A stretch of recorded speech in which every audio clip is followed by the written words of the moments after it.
दोस्तों, मैं अंकुश शर्मा अपने यूट्यूब चैनल इतिहास एक चमत्कार में आप सभी का स्वागत करता हूं।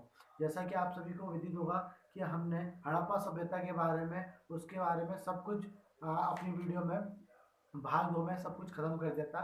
तो आज हम एक नए टॉपिक के बारे में बात करने जा रहे हैं, आदि मानव के बारे में।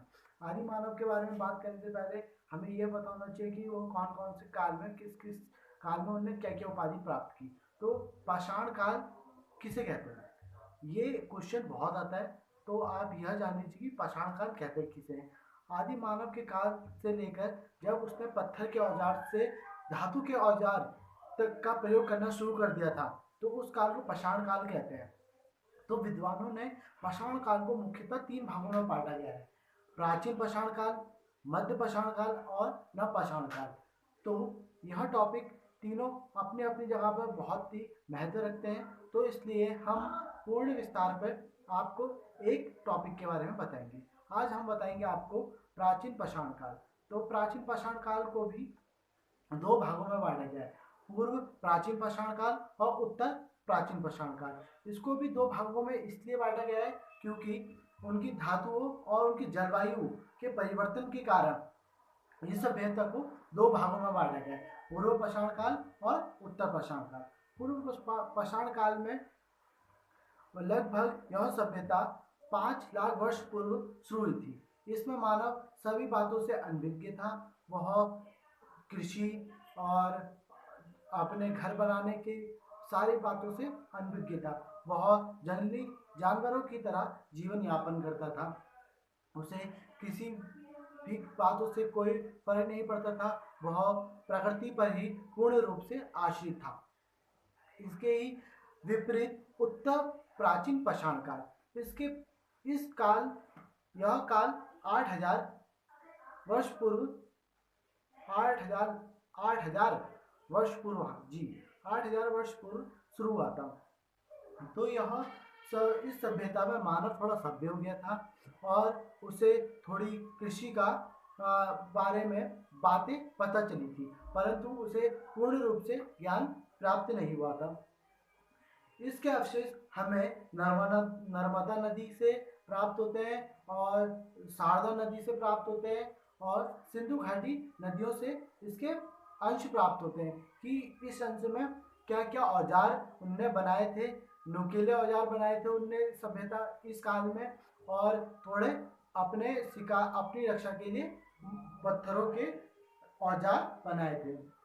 तो प्राचीन पाषाण काल की विशेषताओं पर बात करते हैं हम। प्राचीन सभ्यता की विशेषताओं पर बात करने पर हमें यह ज्ञात होता है कि हमें उस टाइम के औजार किस टाइप के हुआ करते थे, वो सबसे पहले हमारे ऊपर बात आती है। तो उस टाइम के औजार वह मुख्यतः हड्डियों और पत्थरों को कूट कूट के बनाते थे। जैसा कि वो अपनी रक्षा के लिए नुकीले पत्थर हथियार बनाते थे, कुछ इतने लंबे, और शिकार को काटने और फाड़ने के लिए कुछ वो इस तरीके का हथियार बनाते थे, नुकीले टाइप के, ऐसे ऐसे त्रिभुजाकार में बनाया करते थे वो अपने हथियार। और इससे सबसे अलग वह एक पतली सी हड्डी का एक पेन की तरह एक कलम भी बनाते थे, जिससे वो चित्रकारी करते थे दीवार पर। इसके बाद बात आती है उनके खान पान पे। तो उस टाइम पे मानव पूरी तरीके से प्रकृति पर आश्रित था। वह जंगली सुअर, हिरण, भैंस सब कुछ खाया करता था। वह पूरी तरीके से प्रकृति पर आश्रित था। इसके बाद बात आती है उनके कपड़ों की, उनके वस्त्र की। तो उस टाइम पे मानव इतना ज्ञानी नहीं था और इतना समझ भी नहीं पाया था कि उसे क्या क्या करना चाहिए, परंतु वह अपनी सुरक्षा के लिए, बारिश ठंडे से सुरक्षा के लिए, और ये जैसे नुकीले कांटे होते हैं उनसे बचाव के लिए वह पत्तों की छाल पहना करता था, और जंगली जानवरों को मारकर उनके जो चमड़ी होती है वो पहना करता था।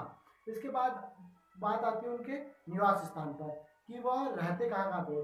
तो उस टाइम पे मानव जंगली पशुओं के समान इधर से उधर विचरण करता रहता था, क्योंकि जहाँ पर उसे उपयुक्त साधन प्राप्त होते थे और वहाँ पर ही वह अपना बसेरा बनाकर रहता था, और उसे कभी भी अपने घर बनाने का ध्यान नहीं आया। इसके बाद बात आती है ज्ञान की।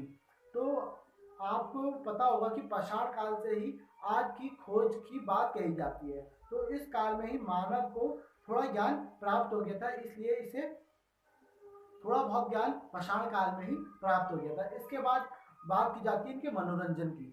तो यह मनोरंजन के लिए क्या करते थे, यह मनोरंजन के लिए शिकार किया करते थे और मनोरंजन के लिए आदि इत्यादि चीजें किया करते थे। धन्यवाद मित्रों। यह वीडियो मेरा तात्पर्य इस बात से है कि आप ज़्यादा इस वीडियो को देखें और ज़्यादा लंबी वीडियो ना देखें, ताकि आप भी बोर ना हो और मैं भी बताते बताते बोर ना हूँ। इसलिए मेरा आशा है कि आप ये वीडियो जरूर देखेंगे। अगर आपको ये पसंद आए तो शेयर करें, कमेंट करें और ज़्यादा से ज़्यादा अपने मित्रों के साथ देखें। धन्यवाद।